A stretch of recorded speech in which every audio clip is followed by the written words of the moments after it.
Hi, everybody. Um, as you know, it's Miss Anna. I just want to say that I miss you guys. I know it's been a really long time since we last seen each other. It's actually been a whole month not seeing each other in person.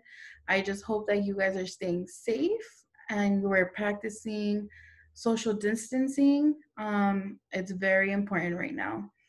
So I just want to tell you guys that now that we're doing virtual lessons, we're going to be doing different activities for you guys.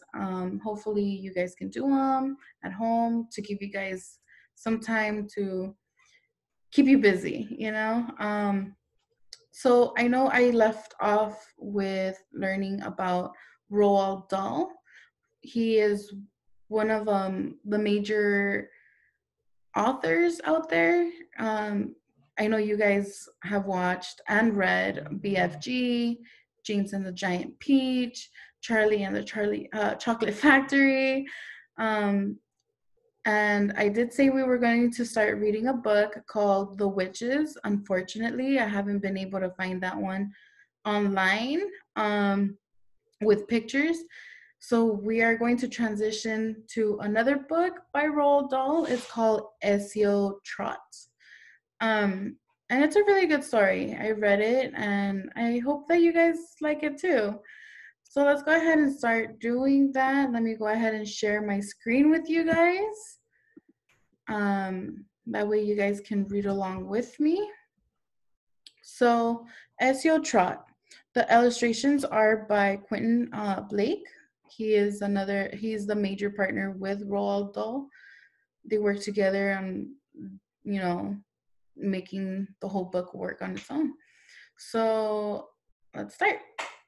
Mr. Hoppy lived in a small flat high up in a tall concrete building. He lived alone. He had always been a lonely man, and now that he was retired from work, he was more lonely than ever. There were two loves in Mr. Hoppy's life. One was the flowers he grew on his balcony. They grew in pots and tubs and baskets, and in summer, the little balcony became a riot of color. Mr. Hoppy's second love was a secret he kept entirely to himself. The balcony immediately below Mr. Hoppy's jutted out a good bit further from the building than his own, so Mr. Hoppy always had a fine view of what's going on down there. This balcony belonged to an attractive middle-aged lady called Mrs. Silver.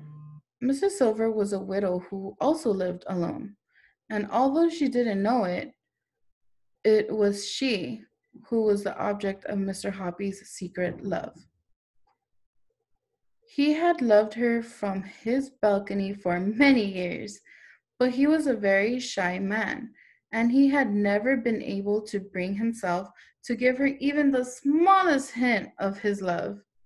Every morning, Mr. Hoppy and Mrs. Silver exchanged polite conversation, the one looking down from above, the other looking up, but that was as far as it ever went. The distance between their balconies might not even be The distance between their balconies might not have been more than a few yards, but to Mr. Hoppy, it seemed like a million miles. They're practicing social distancing, guys.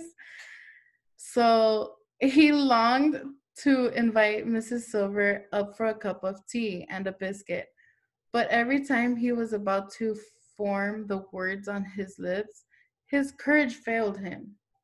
As I said, he was a very, very shy man. So the picture, you can see that she's looking up while he's looking down at her. And it's kind of really hard to see where he's at, but he is right here, right there, with all his flowers.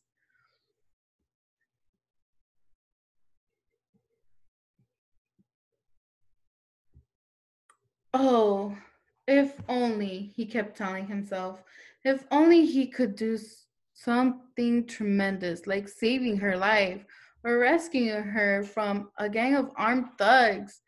If only he could perform some great feat that would make him a hero in her eyes. If only. The trouble with Mrs. Silver was that she gave all her love to somebody else, and that somebody was a small tortoise called Alfie. Every day, when Mr. Hoppy looked over his balcony and saw Mrs. Silver whispering endearments to Alfie and stroking his shell, he felt absurdly jealous. He wouldn't even have minded becoming a tortoise himself if it meant Mrs. Silver stroking his shell each morning and whispering endearments to him. As you can see, she has her tortoise at the bottom. Um, More pictures of her enjoying her turtle, technically a tortoise. Alfie had been with Mrs. Silver for years, and he lived on her balcony summer and winter. Planks had been placed around the sides of the balcony so that Alfie could walk about without toppling over the edge. And in one corner, there was a little house into which Alfie would crawl every night to keep warm. When the colder weather came along in November, Mrs. Silver would fill Alfie's house with dry hay, and the tortoise would crawl in there and bury himself deep under the hay and go to sleep for months on end without food or water. This is called hibernating. You guys know that hibernating, a lot of animals go into hibernating, and it's a time period where they keep into their home for a really, really long time until it's time for them to go out. Before hibernation, they collect tons and tons of food for it to last them for the whole time being. So moving on, in early spring, when Alfie felt the warmer weather through his shell, he would wake up and crawl very slowly out of his house onto the balcony. And Mrs. Silver would clap her hands with joy and cry out, "Welcome back, my darling one. Oh, how I missed you."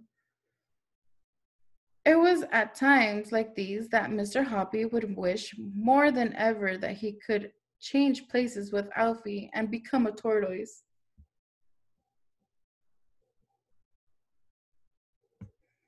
Now we come to a certain bright morning in May when something happened that changed and indeed electrified Mr. Hoppy's life. He was leaning over his balcony rail, watching Mrs. Silver serving Alfie his breakfast. "Here's to the heart of the lettuce for you, my love," she was saying. "And here's a slice of fresh tomato and a piece of crispy celery." "Good morning, Mrs. Silver," Mr. Hoppy said. "Alfie's looking well this morning." "Isn't he gorgeous?" Mrs. Silver said, looking up and beaming at him. And you can see how the street over here, and from one page he's looking down and to the other page and to her. So it's cool. I like these illustrations. "Absolutely gorgeous," Mr. Hoppy said, not meaning it. And now, as he looked down at Mrs. Silver's smiling face gazing up into his own, he thought for the thousandth time how pretty she was, how sweet and gentle and full of kindness, and his heart ached with love. "I do so wish he would grow a little faster," Mrs. Silver was saying. "Every spring, when he wakes up from his winter sleep, I weigh him on the kitchen scales. And do you know that in all the 11 years I've had him, he's not gained more than 3 ounces. That's almost nothing." "What does he weigh now?" Mr. Hoppy asked her. "Just 13 ounces," Mrs. Silver answered. "About as much as a grapefruit." "Yes, well, tortoises are very slow growers." Mr. Hoppy said solemnly. But they can live for 100 years. I know that, Mrs. Silver said, but I do so wish he would grow just a little bit bigger. He's such a tiny wee fellow. He seems just fine as he is, Mr. Hoppy said. No, he's not just fine, Mrs. Silver cried. Try to think how miserable it must feel to be so titchy. Everyone wants to grow up. You you really would love him to grow bigger, wouldn't you? Mr. Hoppy said. And even as he said it, his mind suddenly went click. And an amazing idea came rushing into his head. Of course I would, Mrs. Silver cried. I'd give anything to make it happen. Why? I've seen pictures of giant tortoises that are so huge people can ride on their backs. If Alfie were to see those, he'd turn green with envy. Mr. Hoppy's mind was spinning like a flywheel. Here, surely, was his big chance. Grab it, he told himself. Grab it quick. Mrs. Silver, he said, I do actually happen to know how to make tortoises grow faster, if that's what you really want. And she said, You do? Oh, please tell me. Am I feeding him the wrong things? I worked in North Africa once, Mr. Hoppy said. That's where all these tortoises in England came from. And a Bedouin tribesman told me the secret. Tell me, cried Mrs. Silver. I beg you to tell me, Mr. Hoppy. I'll be your slave for life. When he heard the words, your slave for life, a little shiver of excitement swept through Mr. Hoppy. Wait there, he said. I'll have to go in and write something down for you. So this is where we are going to stop. There's just the first few pages. Go ahead and look over them. For the next few pages, we are going to go over them and talk about like different questions that can come to mind. And I hope that you look forward to the next part of it. Okay, guys? I miss you guys, and I will be talking to you guys soon, and hopefully we can see each other soon as well. Okay? Have a good one, guys. Stay safe.